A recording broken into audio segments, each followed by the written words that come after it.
Salut les amis, j'espère que vous allez bien tous et toutes. On se retrouve oui, pour un nouvel épisode du Wrestling Club. Et oui, le Wrestling Club qui ne s'arrête jamais.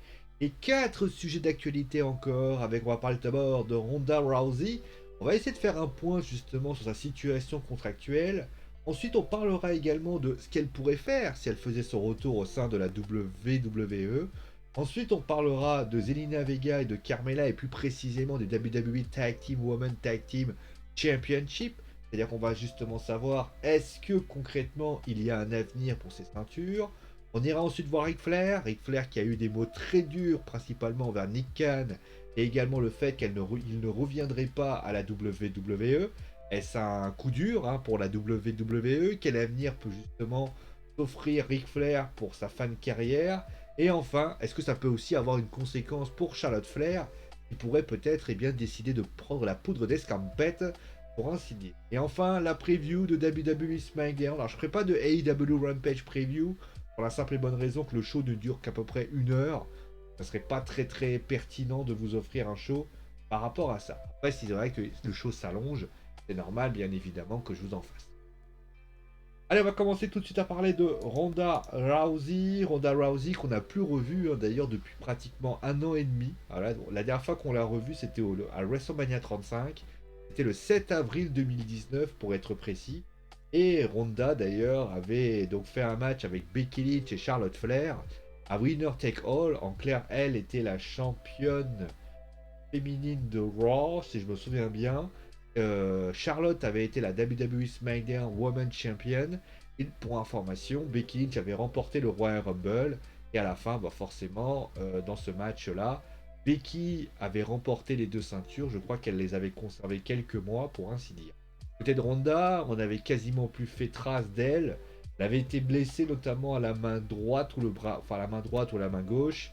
Et concrètement, Ronda à ce moment-là, était mis de côté.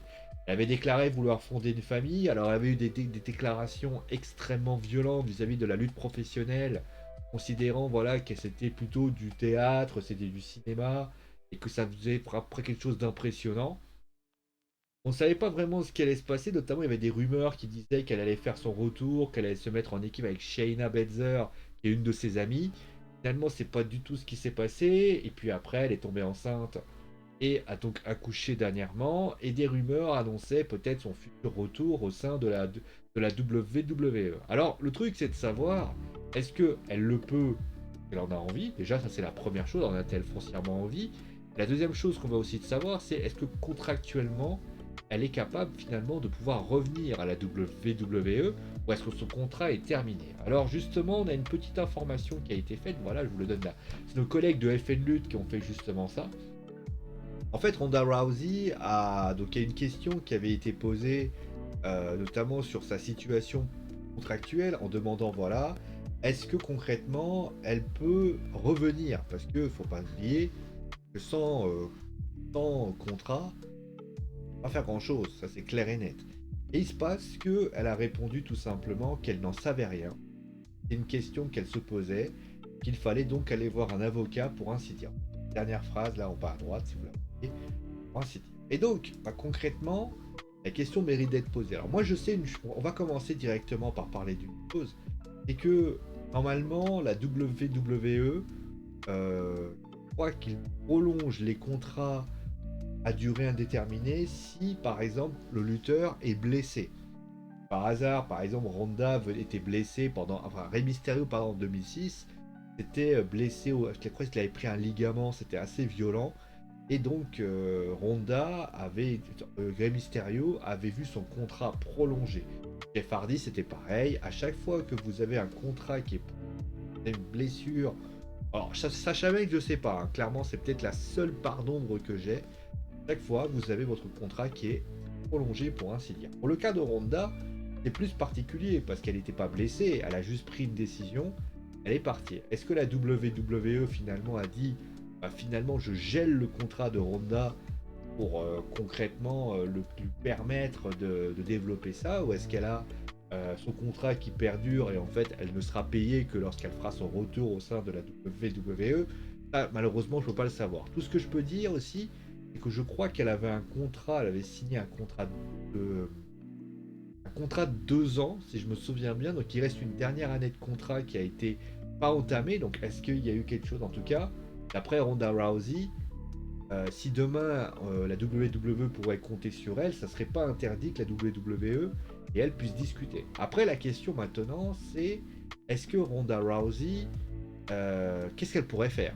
Parce que pour ça on va commencer tout de suite par parler de ce qu'elle a fait dans le passé. Parce que forcément, Ronda a un passif en tant que lutteuse, ça c'est une réalité. C'est une lutteuse qui a notamment bien sûr remporté, vous voyez la photo, elle a été WWE Raw, enfin championne féminine de Raw, on va le faire en français, ça sera plus simple. Et donc concrètement, elle a fait différentes choses. Déjà, elle a fait une rivalité avec notamment Kurt Angle et pour faire face à Stephanie et à Triple H. Déjà première chose. Ensuite, la deuxième chose qu'elle a fait, c'est qu'elle a eu d'ailleurs un début de rivalité qui était un peu comme ci, comme ça. Et puis d'un seul coup, elle est devenue, elle a remporté un match contre Alexa Bliss, devenant d'ailleurs à ce moment-là la championne féminine de Raw. Et le truc, c'est que c'est là que les problèmes ont commencé, clairement.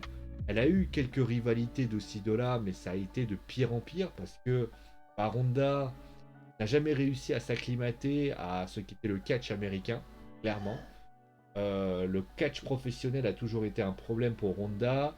Au niveau des speeches, c'était une catastrophe en tant que face, puis après en tant que heel, elle avait essayé. D'ailleurs, l'image la plus forte a été tout simplement son entrée du côté de WrestleMania, où au départ, elle fait un petit sourire, et puis après, voilà, c'était des petits détails, mais bout à bout, ça avait été compliqué. La question maintenant, c'est si elle fait son retour, qu'est-ce qu'on pourrait lui donner? Parce que clairement, elle avait été commencé à être détestée. Les fans de catch ne la supportaient plus. Elle avait littéralement pas bafoué le sport parce que clairement, on va dire, pas lui enlever le fait qu'elle avait essayé, qu'elle avait mis le maximum qu'elle pouvait. Et d'ailleurs, pour information, je pense qu'elle avait été entraînée, elle venait toutes les semaines. On ne peut pas enlever le fait que au niveau de l'investissement qu'elle a pu donner par rapport à ça, je me suis un peu. Ah non. Ah. Oui, c'est un peu. Voilà. Donc concrètement, du côté de la WWE, est-ce qu'on a envie de voir retourner Ronda Rousey? La question c'est est-ce que Ronda Rousey a envie de revenir à la WWE? Du côté de la WWE, je pense que le retour de Ronda pourra pas non plus être un problème. Je pense que les audiences pourraient ne que grimper, il y aurait une forme de curiosité qui pourrait être donnée. Et du côté de Ronda, maintenant c'est un peu plus compliqué. Ronda a-t-elle envie de recommencer? Elle avait d'ailleurs avoué dans une interview notamment que si elle venait à faire son retour au sein de la WWE, ce serait, ça serait littéralement dans un, on appelle ça, ce serait dans un truc un peu à date, à la Brock Lesnar. Ça veut dire qu'elle ferait son retour de manière un peu épisodique, pour ainsi dire. Maintenant, la question que tout le monde se pose, c'est tu fais ton retour, très bien, maintenant tu fais ton retour, comment? Alors, moi, on va dire, la question qu'il faut se poser, c'est est-ce que Rousey, est-ce que Ronda peut être en mesure d'apprendre de ses erreurs et concrètement de revenir et de devenir littéralement soit une top heel de la compagnie ou une top face de la compagnie? Alors déjà, première chose, Ronda, s'il y a un truc qu'il ne faut pas qu'elle fasse, il ne faut pas qu'elle devienne top face. Pour la simple et bonne raison que déjà elle a un passif vis-à-vis des déclarations qu'elle avait tenues à l'époque. Et je trouve que déjà il y a une base. Là où il y a quelques années elle n'avait pas du tout de base, là elle pourrait littéralement dire, là moi je suis de l'UFC, j'ai remporté des tonnes et des tonnes et des tonnes de titres UFC, j'ai été invaincu pendant des mois et des mois et des mois. D'ailleurs elle a été elle n'a de de 2011 à 2015, elle a été tout simplement vaincue. Elle a quand même perdu qu'après Holly Holmes et après Amanda Nunes. Ça veut dire que voilà, en termes de combat, elle a littéralement fait 12 victoires pour 14 combats. Donc c'est une lutteuse qui a énormément, voilà, et elle pourrait déjà dire, voilà, moi je fais de l'UFC, j'ai littéralement défoncé toutes les lutteuses sans exception, je suis bien plus forte que tout le monde. Et si quelqu'un ne me croit pas, je vais leur apprendre ce que c'est que l'UFC. C'est pas votre gnognotte de catch professionnel où vous faites des souplexes, des machins. Là, au moins, quand j'arrive, en tout cas, voilà. Et le truc, c'est que quand elle arrive, bah, il y a une fille qui arrive, je sais pas, Dana Brooks ou je ne sais pas qui, et elle arrive et elle défonce une lutteuse, mais elle la met en pièces, quoi. Et là, ça serait déjà intéressant. Ça veut dire, voilà, et en fait, son style de combat serait qu'un style de combat UFC. Il y aurait plus de lutte, en fait, et il y aurait un lutteur UFC contre un catcheur professionnel. Et ça pourrait être intéressant, parce que là, clairement, tu te retrouves avec un catch, voilà, est-ce que le catcheur est meilleur que l'UFC? Enfin, bien sûr que ça sera quand même plutôt intéressant, déjà. Ensuite, ça serait bien par rapport à ça serait peut-être de la mettre dans son personnage du UFC, pour ainsi dire. En plus, j'aimerais bien que, d'ailleurs, si elle n'est pas capable de se pitcher, mettre un manager. On pense à Polyman peut être une bonne idée. Après, bien sûr, il est avec Roman Reigns, mais on va dire que Roman Reigns se gère tout seul maintenant. Donc, Polyman pourrait venir aider Ronda et lui apporter quelque chose, voire même troisième possibilité, peut-être une formation. Alors là, par contre, ça serait quelque chose d'inédit. Un Lesnar Rousey, ça peut être intéressant aussi. Que Ronda Rousey serait là, Brock Lesnar serait là aussi. Après, on sait que Brock, il viendra pas tout le temps. Mais Brock Lesnar pourrait peut-être être un lutteur qui pourrait lui apprendre le métier, la rendre plus à l'aise. Ça pourrait créer une grosse équipe. Après, bien évidemment, si elle renforce les WWE Tag Team Championship, pourquoi pas? Je veux dire, après, tu vas me dire, oui, mais alors, après, les ceintures par équipe, c'est beaucoup moins, beaucoup moins mis en avant. Et puis d'ailleurs, on va dire, c'est la première fille à remporter les ceintures par équipe d'un homme. C'est quand même assez fort. Voilà. Donc voilà, ce que j'ai comme petite idée. Moi, je pense, côté de Honda,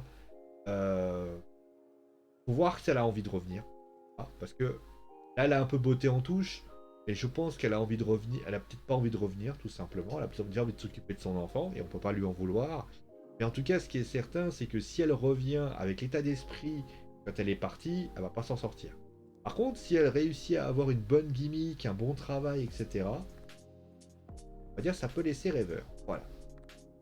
Bon, voilà, on va passer maintenant. Bah tiens, on va être très très féminin puisqu'on va continuer maintenant avec les filles, donc les WWE, les Zelina Vega et Carmella, donc qui ont conquis les ceintures par équipe féminine de la WWE des mains de Rhea Ripley et de Nikki ASH. Et la question que tout le monde se pose, bien évidemment, c'est est-ce que ces ceintures sont vouées à l'échec? Parce que ces ceintures, donc, bougent de main en main, comme de mano à mano, mais il ne faut pas se leurrer, les choses ne se passent pas, bien évidemment, comme prévu. On va aller sur... Tiens, vous savez quoi? On va faire un truc. Ah, est-ce que je peux par équipe inaugurale pour le 27? Les petits aléas du direct, je suis en train de faire un petit machin. Donc, voici concrètement, voilà, donc je vais vous donner un truc, voilà. Voici d'abord dans la page Wikipédia du stock.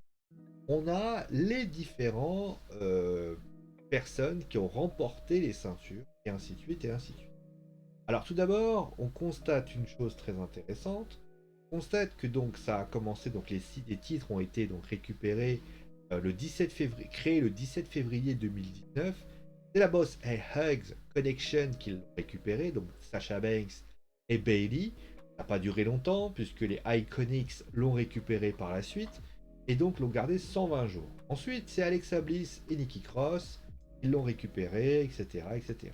Il y a eu les Kabuki Warriors, ils les ont récupérés, devenant d'ailleurs, je crois, le plus long règne par rapport à ça. Après, il y a eu encore Alexa Bliss et Nikki Cross qui ont ceinture. C'est devenu ensuite la Boss and Hugs Connection. Nia Jax et Shayna l'ont récupéré pour 112 jours. Asuka et Charlotte Flair l'ont récupéré pour finalement récupérer à nouveau. D'ailleurs, Nia Jax et Shayna, ceux qui ont remporté le plus, avec accumulé, je pense qu'ils ont le plus long règne. Natalia et Tamina ensuite l'ont récupéré le 14 mai 2021 pour les perdre en septembre face à Rhea Ripley et Nikki ASH. Et enfin, dernier, donc les actuels, comme je vous l'ai dit, Carmella et Queen Zelina Vega. Alors, justement, on va commencer. Bah, je vais faire un truc très simple, c'est que je vais analyser ce qui s'est passé. Alors, aujourd'hui, si je dois... La question qu'il va falloir se poser et qui va faire justement l'objectif du débat, c'est deux débats. Enfin, deux questions. La première question, c'est est-ce que Zelina, Vega et Carmela peuvent, on va dire, prendre cette ceinture et l'emmener. Et la plus importante, c'est de commencer déjà par un bilan. Est-ce qu'aujourd'hui, cette ceinture a réussi à être conquis dans le cœur des fans?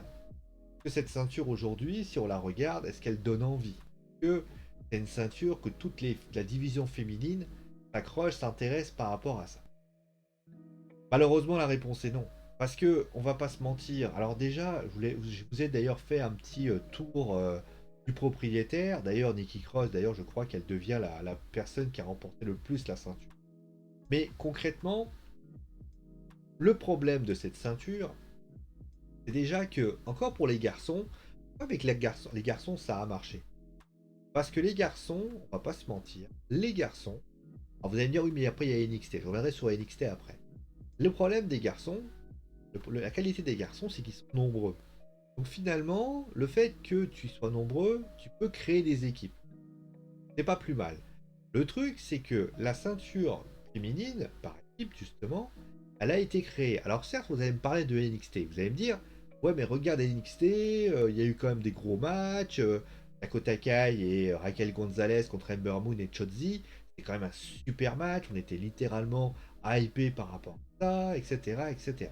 Alors, le truc, c'est que moi, dans l'idée, je comprends tout à fait le point de vue que vous voulez dire. Mais forcément, vous l'avez compris, moi, le principal problème de cette ceinture, il n'y a pas de match référence.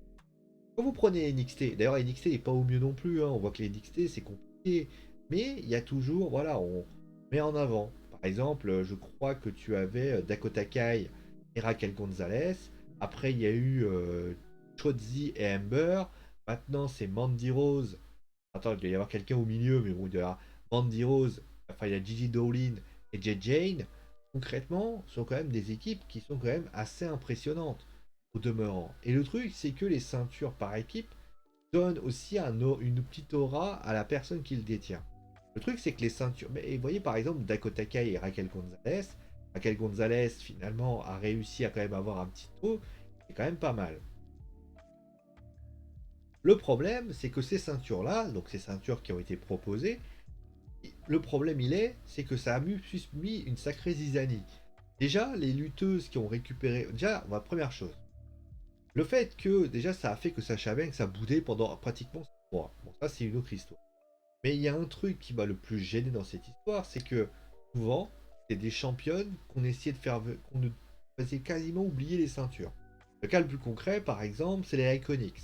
Les Iconics qui avaient récupéré la ceinture le 7 avril 2019, donc à WrestleMania. Le problème, à WrestleMania 35 d'ailleurs, le problème, c'est que non seulement ça a fait bouder Sacha Banks, à la limite c'est peut-être un problème, mais le vrai problème, c'est que les Iconics, concrètement, avaient littéralement perdu tous leurs matchs. Et on avait on va dire, une équipe qui ne mettait pas en avant les choses. Alexa Bliss et Nikki Cross a été légèrement mieux, mais toujours pareil, on a eu on va dire, ils l'ont pas récupéré. Les Kabuki Warriors, ça a été limite une vaste blague ambulante. Pourquoi? Parce qu'à à un moment donné, Kairi Sane était littéralement seul à devoir essayer de faire quelque chose parce que Azuka avait des matchs de championnat pour le titre solo. Ça aussi, je veux dire, aux dernières nouvelles, quand vous avez le WWE Tag Team Champion masculin qui, on va dire, a les ceintures, vous n'allez pas l'envoyer, sauf exception, et vous n'allez pas l'envoyer au casse-pipe et l'envoyer lutter. Les ceintures par équipe, c'est quelque chose d'important. Ça, c'est une réalité. Alexa Bliss et Nikki Cross, aux dernières nouvelles, on les a pas vus euh, par rapport à ça.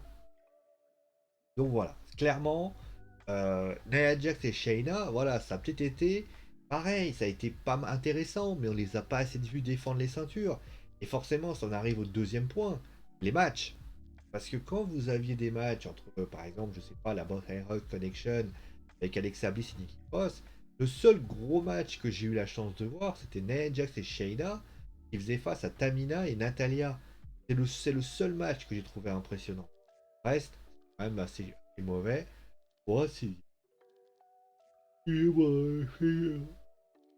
Oh, il fait tard, hein, je vous préviens. Hein, bon, voilà. Donc voilà, quand même une petite déception.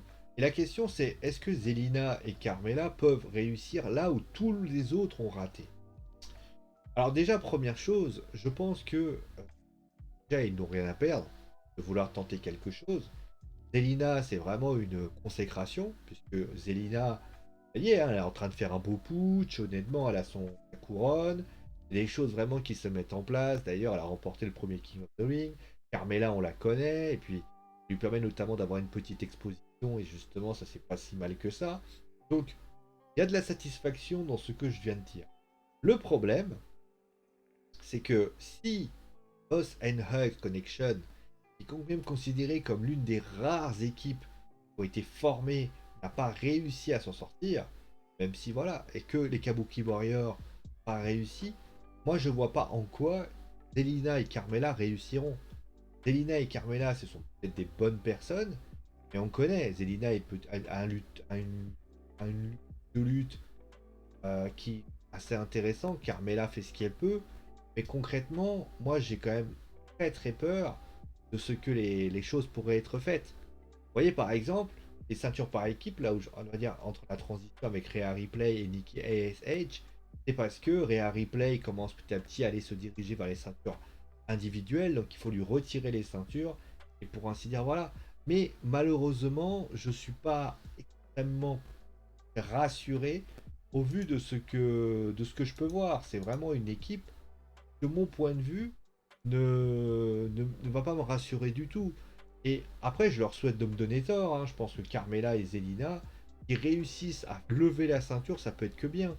Mais j'en suis pas totalement certain. Je pense même que cette ceinture va rester. C'est un peu comme le 24/7. C'est-à-dire, cette ceinture est un peu moins importante que le 24/7. Vous dire à quel point on en est là, quoi, clairement. Voilà, donc on aura laissé le temps, mais voilà. Bon, on va continuer avec Ric Flair. Ric Flair qui, bah, tout simplement, est colère. Flair qui est colère, qui est pas content. Donc on va revenir sur les déclarations de Ric Flair. Et on va essayer de savoir décortiquer le faux du vrai. Parce que c'est vrai que les déclarations de Ric Flair ont été quand même assez violentes, faut quand même le dire. Enfin, elles ont été violentes envers quelqu'un. Donc on va revenir sur ça. Donc c'est tout simplement, on a voulu lui poser quelques questions. Et il faut savoir que dans le fameux podcast Who Nation, il a notamment fait quelques déclarations.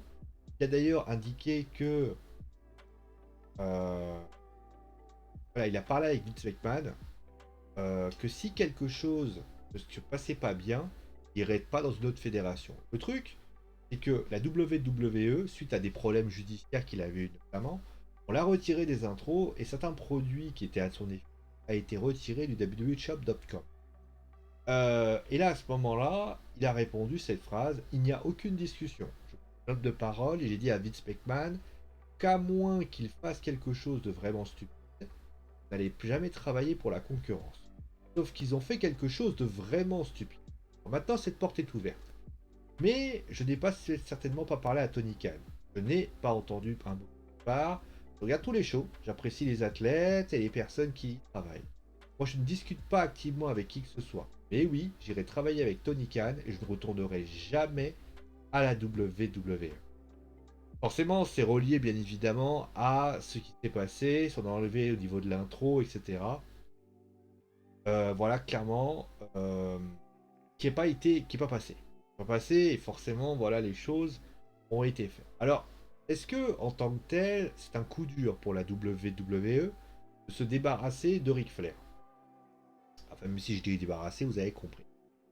Moi, je pars du principe que Ric Flair a déjà quitté la WWE dans le temps, hein. On sait que, par exemple, moi j'ai trouvé que c'était quelqu'un excessivement sympa. Ah, il a fait son... Il était là, il était à la TNA, et j'ai pas entendu de la bouche des officiels quelque chose. Ça, c'est la première chose. Euh, franchement, c'est la première chose à se dire. Déjà, on a quelque chose. Là, j'ai pas trouvé l'interview, mais en fait, il fait également référence à Nick Khan. Pour lui, Nick Khan est le problème aujourd'hui de la WWE. Il le considère comme l'un des président de la WWE. Et Nick Khan n'est pas très aimé parce que voilà, il renvoie beaucoup de gens, etc. Et Ric Flair, qui est plutôt quelqu'un d'assez humain, bah, il tombe en face de lui. D'ailleurs, le fait qu'on lui a retiré dans l'intro, qu'on lui enlève telle chose, c'est Nick Khan qui a proposé cette solution. Et là, aujourd'hui, on se retrouve avec un Nick Khan beaucoup plus incisif, beaucoup plus agressif. Et forcément, eh bien, ça commence à pas du tout passer du côté de Ric Flair qui connaît la situation. Hein, il le dit très bien, il n'y a pas de problème avec Vince, il le dit lui-même, mais il a des problèmes avec tout simplement la WWE principalement et notamment Nick Khan. Est-ce que cette solution, est-ce que voilà, donc après, comme je l'ai dit, si la WWE, par exemple, est-ce que ça va gêner? Non. Flair a aujourd'hui plus de 70 ans.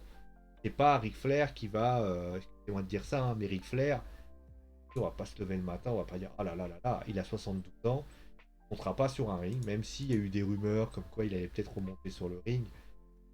On va se leurrer, Ric Flair c'est un garçon très sympathique au demeurant, mais concrètement, remonter sur un ring, c'est tout simplement stupide de sa part. Et prêt à remonter sur un ring, il y a un promoteur qui veut cash contre. J'ai répondu 100 000 $ avec 2 billets. Non, non, c'est 5 minutes. Ric Flair, il a plus les capacités, ça serait ridicule. Donc pour ainsi dire. Le truc, c'est que bah, Ric Flair peut que voilà, voilà. Maintenant, pas clair sur une chose. Moi, je pense que Ric Flair, malgré tout, peut apporter quelque chose au sein de la AEW parce qu'il a parlé de Tony Khan. Pourquoi? Il peut être un manager déjà. C'est que bah, il a été aux côtés de son gendre Andrade El Idolo. Est-ce que concrètement il pourrait aller là-bas pour lui apporter quelque chose? Ça peut être quand même quelque chose comme d'assez fort, clairement. Ça peut être pas mal. Il peut être d'ailleurs également une sorte de ambassadeur de la AEW. Ah, on sait, hein, il pourra peut-être devenir commentateur ou il pourrait faire telle ou telle chose. Et à 72 ans, il pourrait faire des choses. Il pourrait également convaincre Charlotte Flair de venir. Et là, clairement, Charlotte Flair qui vient, c'est quand même quelque chose d'assez fort. C'est que notamment Charlotte Flair. Alors certes qu'il y a des soucis avec Andrade, d'après ce que j'ai compris. Le couple Andrade-Charlotte ne se passerait pas si bien que ça. Et après, à ce moment-là, Ric Flair pourrait demander à Charlotte de venir et faire apporter quelque chose. En tout cas, ce qui est certain dans cette histoire, c'est que Rick est parti, mais il est en train petit à petit de semer la zizanie du côté de la WWE. Alors j'oublie une chose, hein, il est bien sûr parti à la WWE, mais concrètement, c'est pas quelqu'un qui pourrait y aller. Par contre, on va le dire tout de suite, d'aventure Ric Flair venait à atterrir à la AEW et à remonter sur un ring et devenir le AEW Champion, ce que je crois pas du tout. Là, peut-être que la WWE pourrait tenter de faire venir un certain John Cena, remporter la ceinture pour être 17 fois champion de la WWE, et à partir de là, faire oublier le règne de Ric Flair. Ce ne serait pas idiot, ça serait plutôt intéressant. De plus, attention, Charlotte Flair, est-ce que Charlotte pourrait pas s'en trouver avec juste le prénom Charlotte? Parce que malheureusement, vous l'avez bien compris, Charlotte Flair d'ailleurs, elle a plus de who, vous voyez par exemple, parce que peut-être qu'il y a quelque chose qui se passe. Donc concrètement, moi je pense que Ric Flair, il a envie de, il a pas, je sais pas si il a, on va dire, été vexé. Il a dit à Vince qu'il reviendrait pas. Après, comme vous le savez, hein, la vérité d'aujourd'hui n'est pas la vérité de demain. D'ailleurs, Ryback a eu des paroles par rapport à ça. Mais concrètement, moi je suis pas. Je pense que là il s'est passé quelque chose. Je pense que Nick Khan est en train de faire quelque chose au sein de la WWE. Ric Flair n'apprécie pas. Attention au retour de bâton du côté de la WWE parce que Ric Flair, un manager, c'est pas mal. Voilà. Et donc on va terminer avec la preview de WWE SmackDown. WWE SmackDown. Donc on va couronner déjà le nouveau challenger à Roman Reigns. Moi j'ai déjà peut-être une idée, voilà, du challenger qui pourrait être intéressant. On a réfléchi, j'ai pas mal réfléchi. Pour moi, il y a deux noms qui me viennent en tête. Enfin, on va dire deux noms. Le premier, c'est Xavier Wood. Il est encore on est encore en rivalité et ça serait pas idiot que Xavier Wood vienne mener son petit grain de sel. Et puis le deuxième, qui veut apporter une transition, ça serait Jeff Hardy. Jeff a été quand même le dernier éliminé, ça peut être intéressant. Voilà. Ensuite pour les continuera bien sûr avec Charlotte Flair. Que Charlotte va bien sûr défendre sa ceinture contre qui, c'est la question. On peut imaginer peut-être une Sasha Banks qui va d'ailleurs devoir négocier avec ce qui s'était passé à WWE sur la Series avec ce qui s'est passé. Justement, on aura les retombées de ce qui s'est passé. La team avec Chotzi qui a été par moi pas très très cool dans cette histoire-là et justement on viendra par rapport à ça. Ensuite, on viendra bien sûr sur simplement peut-être la décision de ne pas d'enlever la suspension de Brock Lesnar. Qu'est-ce que ça implique? Qu'est-ce que ça peut changer? Brock Lesnar sera là demain, on ne sait pas. Enfin ce soir, pour ainsi dire. On ne sait pas. Pour ainsi dire. Ensuite, on parlera bien sûr des ceintures par équipe. Les Usos qui seront aux côtés, voilà, avec Roman Reigns qui se la pètera par rapport à ça, pour ainsi dire. Puis voilà, on reviendra, il y aura bien sûr Shinsuke Nakamura. Peut-être qu'on reviendra aussi sur Naomi qui Sonya Deville, justement, on aura peut-être la continuité de cette rivalité. Et aussi la question, qu'est-ce que Alia va avoir dans cette histoire? Est-ce que Alia va pas avoir cette rivalité-là également? Donc là, ça va être la grande question, et justement, on va revenir là-dessus.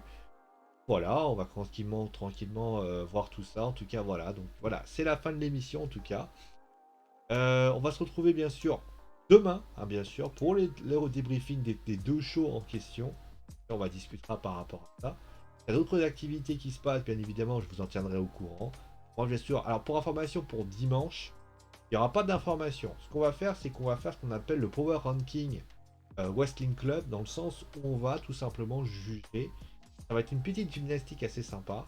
On va tout simplement jauger les 3 meilleures superstars, les 3 meilleures lutteuses, les 3 women superstars, les 3 superstars, le meilleur show, 3 meilleurs shows de la semaine. On reviendra bien évidemment sur pas mal de choses. S'il y a des événements bien sûr extérieurs, on en parlera avec grand plaisir. Voilà, on va s'arrêter là pour aujourd'hui. Prenez soin de vous, amusez-vous et ciao les amis.